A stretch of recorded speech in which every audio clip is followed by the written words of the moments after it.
So, coming to the summary, our case is of a 46-year-old male patient presented with history of hospitalization for 2 months for upper abdominal pain and vomiting, who later developed a lump in the upper central abdomen during the same hospital stay. The lump was initially increased in size to the current form. The course is associated with the pain in the same region. So So, now, since you know the history very well, and you have already mentioned that patient was diagnosed to be having acute pancreatitis 2 months back. yes, sir. Okay. Okay. And that he required ICU treatment and became all right, or he became better. And then for the last 4 weeks, he's been having these symptoms. Okay, sir. तो इसमें क्या हो जाता है कि भाई we know exactly that patient had pancreatitis and now he has developed a lump. So what it could be? It will be a pseudocyst of the pancreas. It could be pseudocyst of the pancreas, or It could also be walled off necrosis of the pancreas. it could be ward of necrosis of the pancreas. So I think these conditions should be kept in mind, and then you move forward on these situations. Can it be something else? It can also be like cystic neoplasms of pancreas. Cystic neoplasm of pancreas doesn't present with pancreatitis, Okay. right? They present with a lump, and but of course, sometimes cystic pancreatic neoplasms can have this, acute pancreatitis also. So you are not exactly off the mark. So you should always, whenever you are thinking of pseudocyst of the pancreas, you should always keep the possibility of the cystic pancreatic neoplasms, which can have an acute presentation at times. Okay. Okay. So I think this is a fairly standard kind of a situation which you have come across. Okay. Chaliye. Okay. So going with the general examination, patient was examined in a well-lit room with adequate exposure in supine position after obtaining informed consent in presence of a male chaperone. On examination, patient was conscious oriented, afebrile. Pulse was 82 per minute, regular rhythm, good volume. There was no radiofemoral delay. There was no vessel wall palpable. Patient blood pressure was 118 by 72 millimeter mercury in the right brachial artery in a sitting position. The respiratory rate was 12 per minute. It was abdominothoracic in pattern, and patient respiratory rate was patient's temperature was febrile. Coming to the rest general examination, patient had a well-built, well-nourished stator. BMI was 21.2. Hydration was adequate. His Karnofsky performance scale was 80. Patient was having normal activity with effort. There was some signs or symptoms of disease, but it was still better. Was able to do his activities. He had slight discomfort. There was no palatal clubbing, cyanosis, lymphadenopathy, or pedal edema. Coming to per-abdominal examination. If this patient has pedal edema, what could be the cause of pedal edema in a patient like this? So he could have hypoalbuminemia and pedal edema. What could be the cause of hypoalbuminemia in a patient? If this patient had this hypoalbuminemia, what could be the cause? Malnutrition. Yes, malnutrition is very important because for 2 months he has been unwell and he has not been able to eat. He has been having, vomiting. So obviously he has not been able to eat properly for these 1 month, and this can always result in some degree of hypoalbuminemia. And if a patient is having, let's say, infective condition, like Yes. if suppose this patient has what's called walled off pancreatic necrosis or infected pancreatic necrosis, again the infection can result in hypoalbuminemia because all the body is producing acute phase reactants, and therefore these things would become, albumin can come down in these patients. So first is look for the catabolic cause for this, and second is nutritional cause because he is not able to eat properly for last 2 months. So this can result in hypoalbuminemia, and that will be a very important sign to pick up because if you were to operate on any such patient, you first have to prepare these patients properly and understand that what is the cause of their nutritional depletion and how to nutritionally replenish them. Yes, sir. In our case, we had actually started the patient on NJ feeding, sir. So No, he, that's fine, but I'm just telling you general discussion that yes, you must pick up this pedal edema and understand, what could be the possible cause. understood. Chalo, good. In abdominal examination, this was abdominal on inspection. On inspection, we could feel a fullness in the epigastric and umbilical region. Umbilicus is When you inspection, you could see, not feel. Feel is a palpation. sir, we could see a fullness in the epigastric and umbilical region.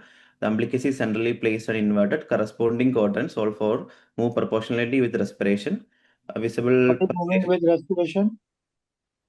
sir, proportionally with respiration. What is moving? The lump? No, no, all four quadrants. All quadrants are moving equally with respiration. Okay. Sir. Visible, there was no visible pulsation seen. No scar, sinuses, fistula, or peristalsis or dilated veins are observed. All hernial sites are free. External genitalia appear normal. Mm-hmm. So suppose your patient had features of portal hypertension. Yes, What sir. could be the cause? Like, your patient may have caput medusae, or your patients may have, this splenomegaly, which of course you will come to. If the patient has, this Clinic vein thrombosis. caput medusae types of situation, what could be the cause? Sir, portal hypertension can occur in such patients, sir. Due to, How can the portal hypertension occur? What type of portal hypertension can occur? sir, the portal vein thrombosis can happen or splenic vein thrombosis can happen in such. Yes, exactly. In any patient of pancreatitis, pancreatic necrosis, you have to be aware of the possibility of the patient developing uh, what's called as portal hypertension. And these patients generally will have splenomegaly and may even have bleeding, but caput medusae will not happen because that will happen only when the cause of problem is in the liver. It will be outside the liver, it will be extrahepatic one. And the extrahepatic generally doesn't give rise to caput medusae. Okay, sir.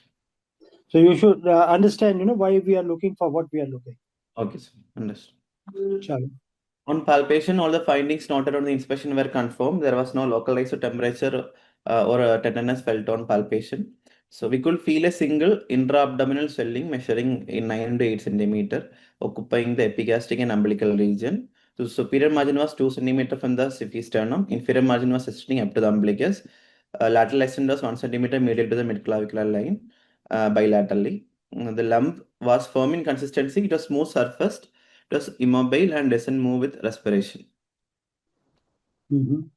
So this is, I think, very, very important for you to understand this, that this is a lump which is present in the epigastric and the umbilical region partly, and that it is not moving with respiration, and you can feel the upper limit of this mass, which is you have mentioned the 2 centimeter or so below the costal margin, and you can generally, the margins of this swelling or this kind of swelling is generally not very well defined, but sometimes they can also be very well defined also.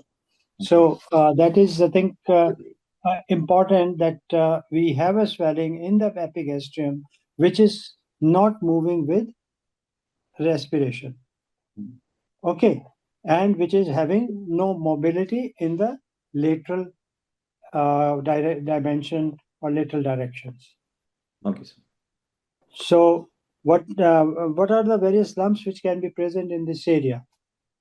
The patient could have a lump arising from the stomach, sir, as it is Yeah. epigastric. Okay, stomach is there, and as a stomach lump which can be very large and can be present in this area. Sir. Then patient also can have a lump in the liver. No, stomach lump के नाम बताओ ना. What conditions of the stomach can give rise to a lump in this area? Sir, patient is having pylori stenosis or a gastric outlet obstruction. Patient No, can, that will not give rise to such a discrete lump. okay, sir. Patient, if the patient is having lineate gist of stomach. Yes, GIST or leiomyoma is one, and other would be trichobizoids. Okay, sir. Trichosis. Sometimes even lymphoma can be large. but generally carcinoma stomach will not give rise to a large lump. Okay. Okay. And stomach lumps, etc., may have some degree of mobility, but this lump you have shown doesn't have any mobility. Okay, what else? Patient can The also have stomach, hydrated cyst of left liver lobe can present. but that will not be sparing the costal margin. Yes, sir. That will be, if it is arising from the liver, it will have to move with the respiration mostly. Yes, sir. What else? Patient can also have a lump from the spleen also, cyst in the spleen, but it will. Spleen is in the left upper quadrant. You are talking of an epigastric lump. Don't bring liver and spleen in it by and large, because you are having a lump which is upper limit is also being felt. We can, if there is a mesenteric cyst, it can present here, sir. Mesenteric cyst generally is present, lower down and mostly in the umbilical and the right iliac fossa, but at times can be there. Or anything else? Mesenteric cyst has a specific sign that you can move it at right angle to the attachment of the mesentery. Sir, the Tillos sign seen in. Why are you not talking about the lymph nodal mass here? Yes, sir. Retroperitoneal lymph nodes can. Yeah, lymph node mass can be there, Of course, the lymph nodal mass will not be very smooth. It will be having, and it will be firm in consistency, and it could be at times, having, confluent large lymph nodes giving rise to a lobulated appearance. Okay. और क्या हो सकता है? Cystic pancreatic neoplasm. Why do you forget that? Yes, sir. Cystic. Yep. Cystic pancreatic neoplasm can be there in that area. So these are the things that you should consider in the all retroperitoneal tumor of various types. You should consider lymph nodes. You should consider, and of course, pseudocyst of the pancreas, pancreatic cystic neoplasm. Okay, and of course, stomach lumps that we have already discussed. So this should be the differential diagnosis on the basis of the location of the lump. But when we take the history and the examination, then we'll come to a final conclusion, which will be, more relevant in the context of diagnosis. Okay. Chalo, good. Move forward. The liver span was measured at 13 centimeter. There was a dull knot elicited over the lump. The remainder of the abdomen showed a tympanic knot. There was no evidence of free fluid in the peritoneal cavity. There was no shifting dullness of fluid thread. On auscultation, bowel sounds were present and normal. There was no bruit over the lump.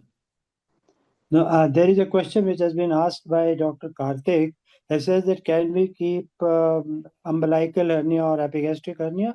No, it has to be a intra-abdominal lump. As Ashik very clearly mentioned, that it is an intra-abdominal lump. Right in the beginning, you must always say that it's an intra-abdominal lump.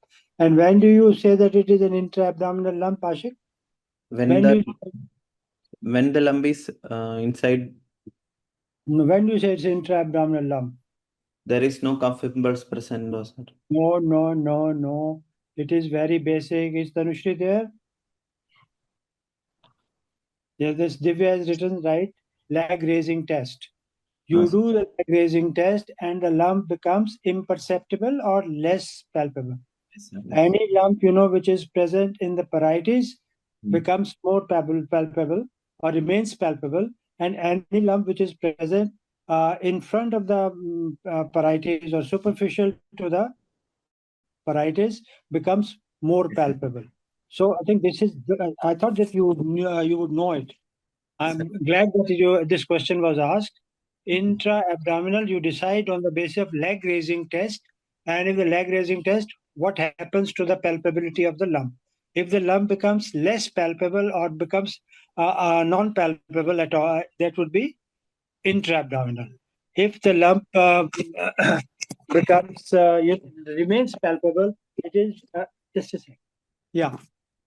So if it is in the parietes, it remains palpable.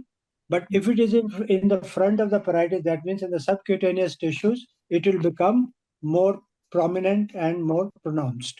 So that is how we decide whether it is an intra-abdominal or it is outside the abdominal or it is a parietes lump.